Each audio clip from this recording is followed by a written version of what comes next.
I was a shy intern. I saw a deaf old man being ignored in our lobby, so I greeted him in sign language. I had no idea the CEO was watching, or who that man was. Final part, people I pay, people who represent my company, have made him feel unwelcome in his own son's workplace.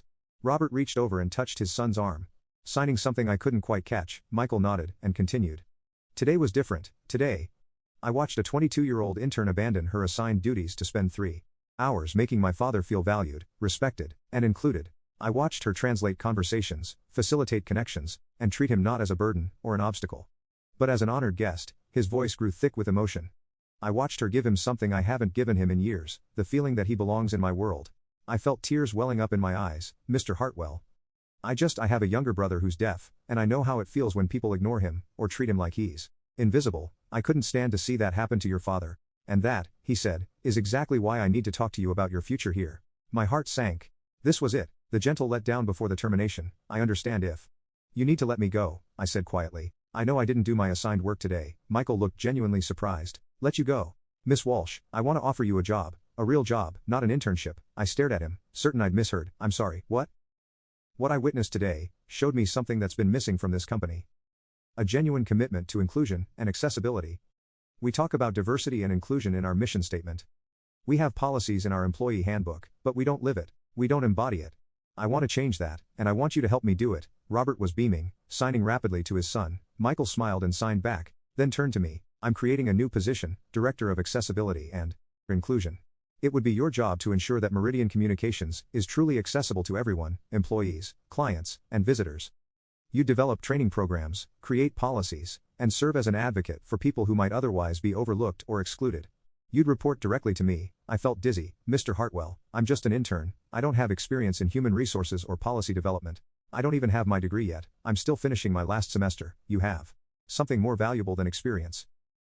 You have empathy. You have the ability to see people as individuals rather than inconveniences. And you have a skill set that could transform how this company operates. He paused. The position would come with a substantial salary, full benefits, and the authority to implement real change. You'd report directly to me. I looked at Robert, who was practically vibrating with excitement, then back to Michael. I don't know what to say. Say you'll think about it, Michael suggested. Take the weekend, but I hope you'll say yes. This company needs someone like you. I need someone like you. The rest of the meeting was a blur of details about the position, discussions of salary and benefits that made my head spin, and planning for the cultural changes that would need to happen throughout the organization. By the time I left Michael's office, my entire life had been turned upside down. Robert hugged me goodbye, signing his thanks over and over again. You've given me my son back, he told me. And you've given him something he didn't even know he was missing. Michael walked us to the elevator, and as the doors were closing, he said, Catherine, thank you for seeing him, for seeing what was important. I went home that night and called my parents, then Danny, trying to explain what had happened.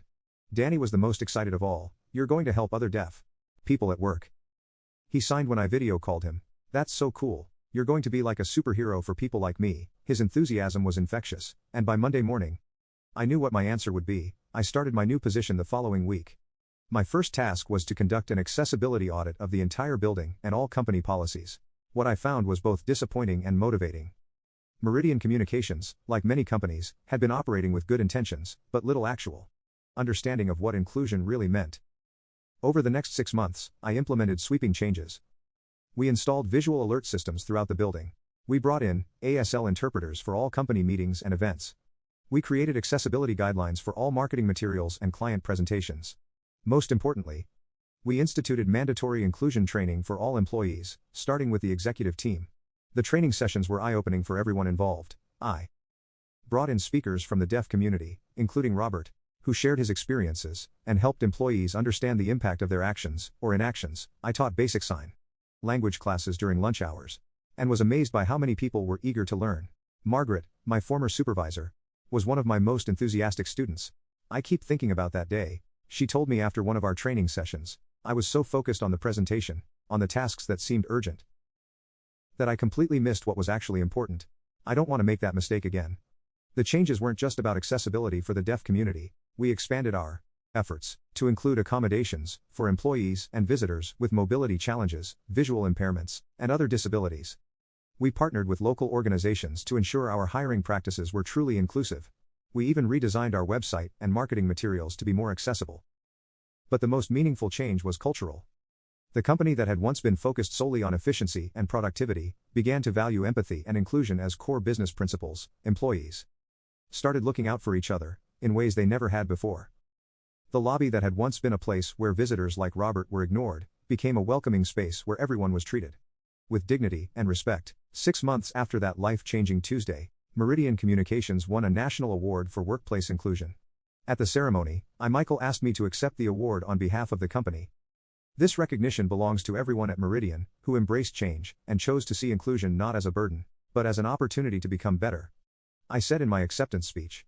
But mostly it belongs to a wise man who taught me that the most important business skill isn't knowing how to close a deal or manage a budget. It's knowing how to see the humanity in every person you encounter. In the audience, Robert was beaming with pride, signing his applause. Next to him, Michael was smiling too, and I could see the relationship between father and son had been transformed. They had lunch together every Friday now.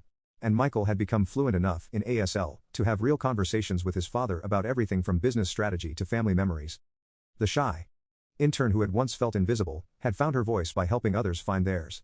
And in the process, I learned that sometimes the most powerful thing you can do is simply notice someone who's being overlooked and choose to see them, really see them, as the valuable human being they are. My little brother Danny visited the office regularly now, and watching him interact confidently with employees who had learned to sign just for him never failed to make me emotional. He was right. I had become a kind of superhero. Not the cape-wearing kind, but the kind that fights for a world where everyone belongs, where everyone is seen, where everyone matters. The best part was that it had all started with a simple hello signed to a lonely man in a busy lobby. Sometimes the smallest gestures create the biggest changes. Sometimes all it takes is one person willing to stop, to notice, to care. And sometimes when you're brave enough to reach out to someone who's been overlooked, you discover that you're not just changing their world, you're changing your own. An absolutely beautiful story about how a simple act of inclusion can transform lives and entire organizations. What do you think of Catherine's decision to abandon her assigned tasks to help Robert? Let us know your thoughts in the comments below. If you were inspired by this incredible story of compassion and change, please show your support by hitting that like button. And be sure to subscribe for more uplifting stories that celebrate the power of human kindness. Don't forget to click the notification bell so you never miss an upload. Thanks for watching, and we'll see you in the next.